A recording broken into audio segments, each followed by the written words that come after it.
Good afternoon, everybody, and we are here again in the beautiful, majestic, heaven on earth, God's country, Lake Wales, Florida. My name is David Delk, and this is episode 21 of Tai Chi with Dave. Now, for this episode, we're going to go ahead and revisit Purifying the Heart, and then also dive a little bit deeper into some knowledge regarding our lower dantian area or our pelvic region when we keep our mind focused there and when we're meditating on our pelvic region and our lower dantian.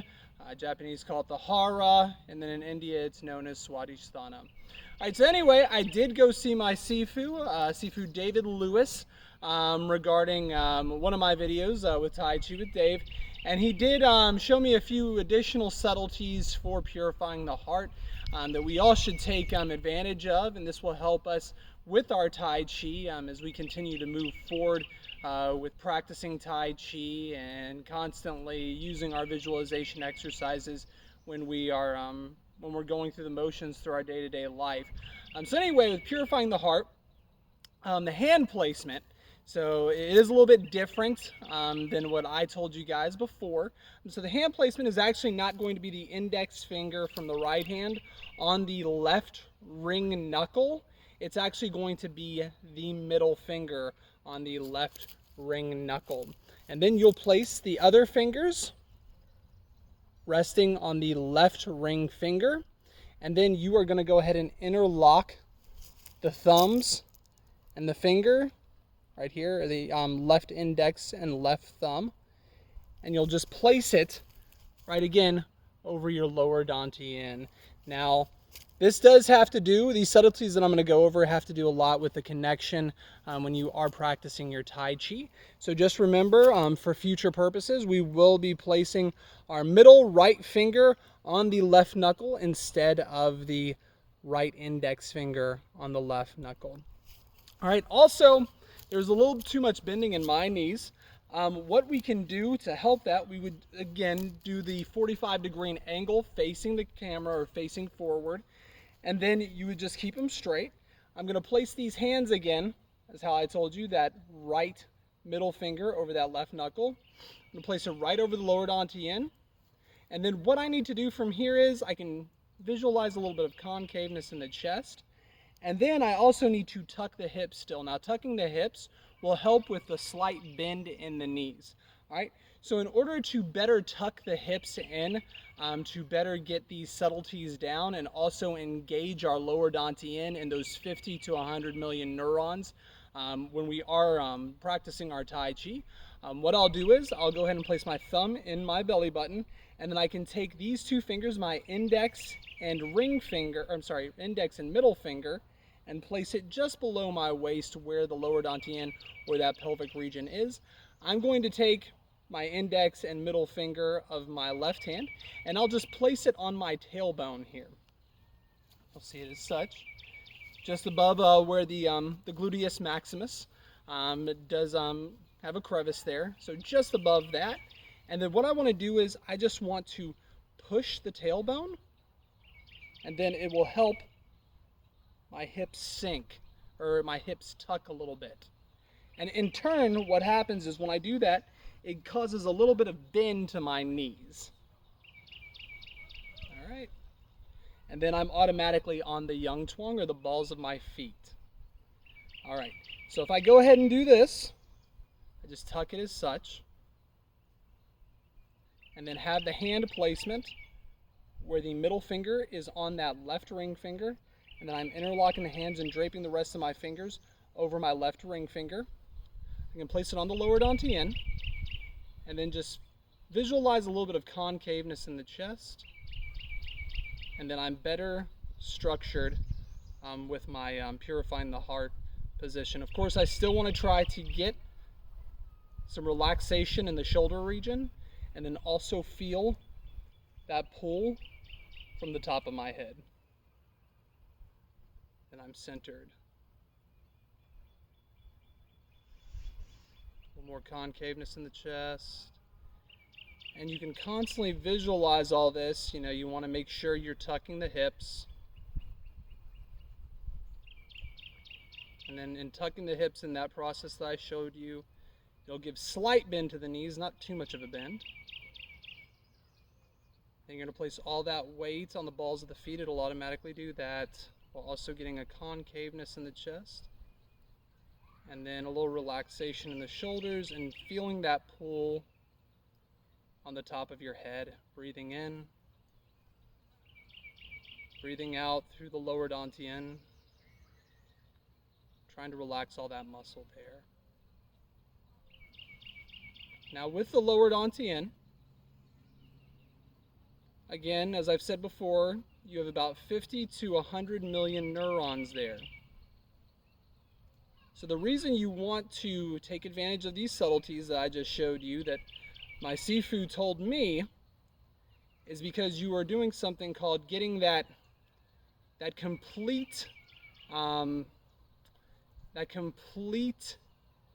generation of chi throughout the body, through all the meridians of the body. And you're getting that total yin-yang connection.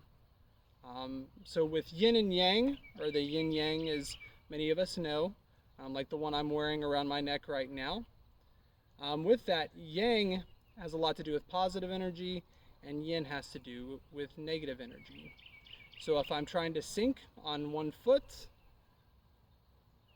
and I'm staying light on the other foot, the foot that I'm sinking on, that's the yang, and the yin is the empty foot, the one that I have in front, as you can see. So with these subtleties that I'm just showing you now, you're trying to get that yin-yang connection and that chi connection throughout the meridians of your body.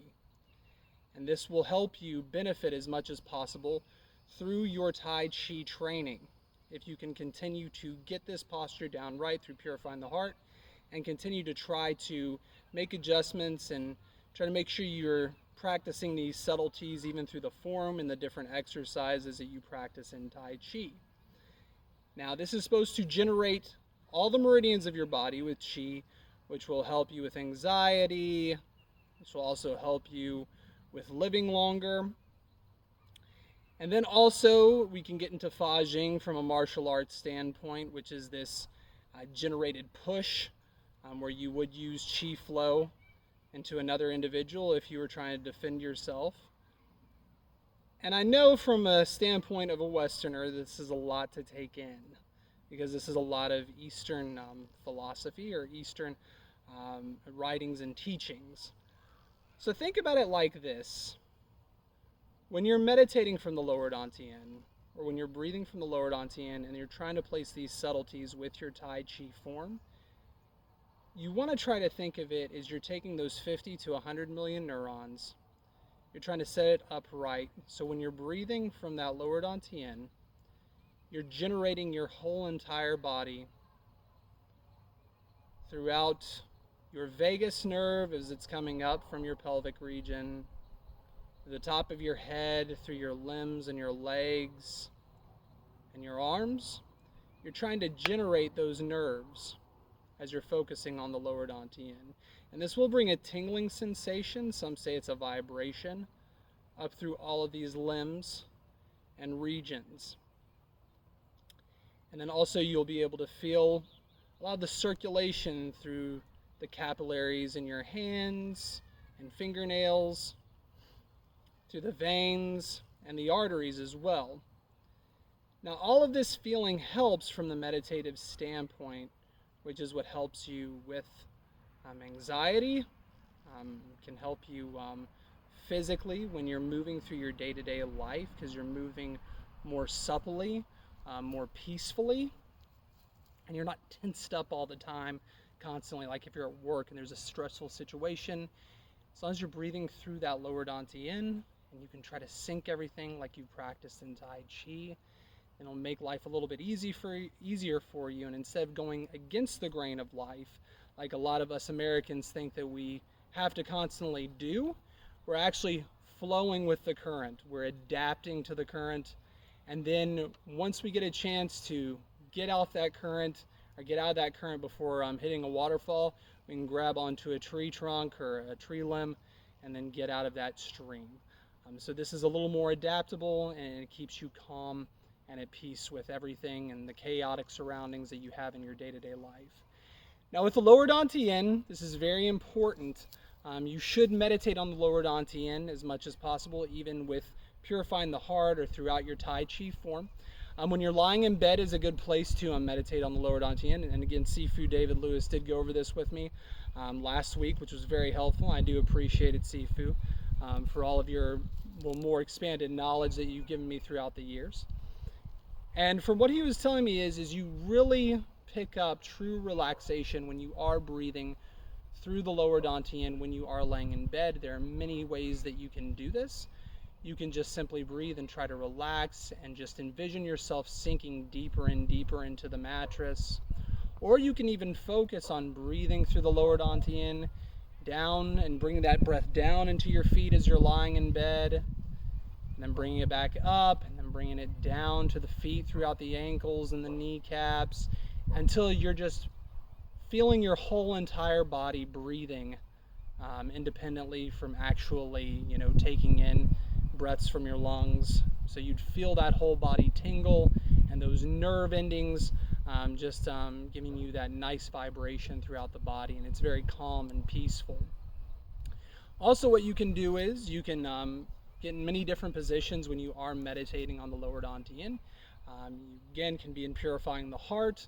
You can keep shoulder distance apart with your feet and trying to keep all those subtleties with trying to tuck in your hips and then staying on your yang chuang, relaxing the shoulders, concaveness in the chest, all that stuff.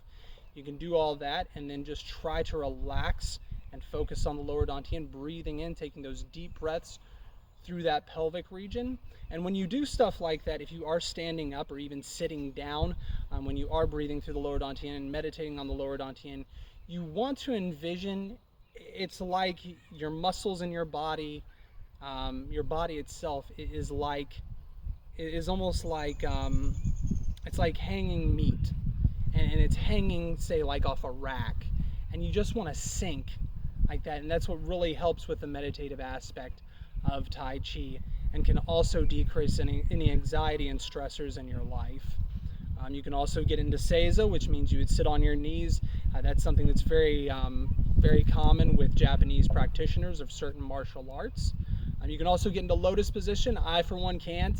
I usually sit cross-legged, but I am not able to do lotus position. It's very difficult, but if you are, more power to you. That's another way you can also stretch out the groin while you are meditating on the lower dantian. And the important thing is, with meditating on the lower dantian, there are a lot of great benefits to it. You can decrease anxiety, stressors with meditating on that pelvic region and breathing in and trying to fill that whole entire pelvic region with your oxygen and breathing out, and then constantly going through that continuous cycle. You can do this and it'll decrease anxiety and stressors, like I've said before. It will also enhance in many different other ways. It may even enhance intimately with your wife or spouse or husband. It may help you guys in the more physical, romantic sense. If you are constantly concentrating on that areas will heat up, because there are meditations from the lower dantian that many different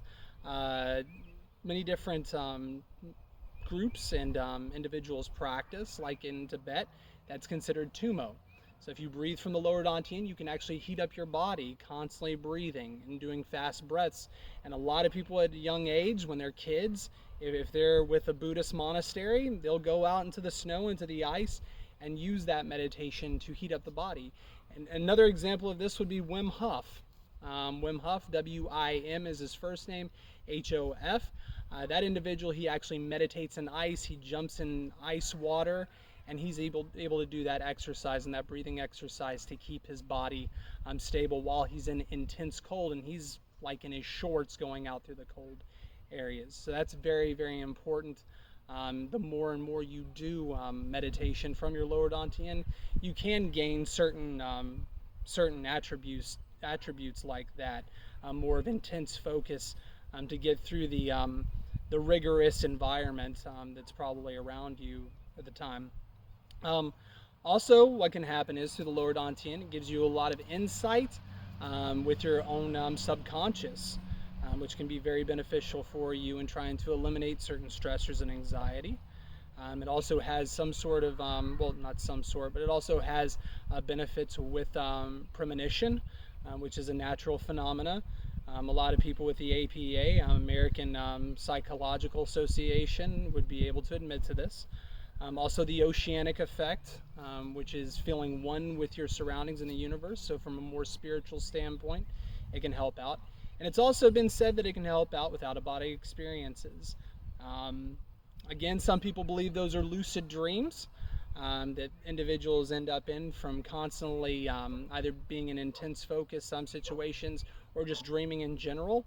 A lucid dream feels like real life, but others think that it is an out-of-body experience, or also known as astral projection. Some people have claimed to have had these experiences at hospitals when they're in a traumatic situation, when their life depends on a surgeon trying to save their life, and they could have an out-of-body experience or claim to have an out-of-body experience. And a lot of psychologists have studied into this and looked into this and even questioned many different patients. If you guys want to look that up, there's a lot of information out there about that as well. So with the lower dantian and constantly meditating on the lower dantian, there are a lot more aspects than to just eliminating the stressors and anxiety, even though that's why I teach Tai Chi on these social platforms. There are a lot more benefits than just that. So if you guys have any questions or comments about that, definitely reach out to me, let me know. I'm on LinkedIn, Facebook, Instagram, and YouTube. And TikTok, of course. And I'm also trying to get on Twitter. I do have to wait, I think, another 2 months now to be able to post longer videos like this to teach my Tai Chi. So if you guys have any questions or comments at all, please feel free to reach out, and I would definitely get back to you as soon as I can. You guys have a wonderful day and take care.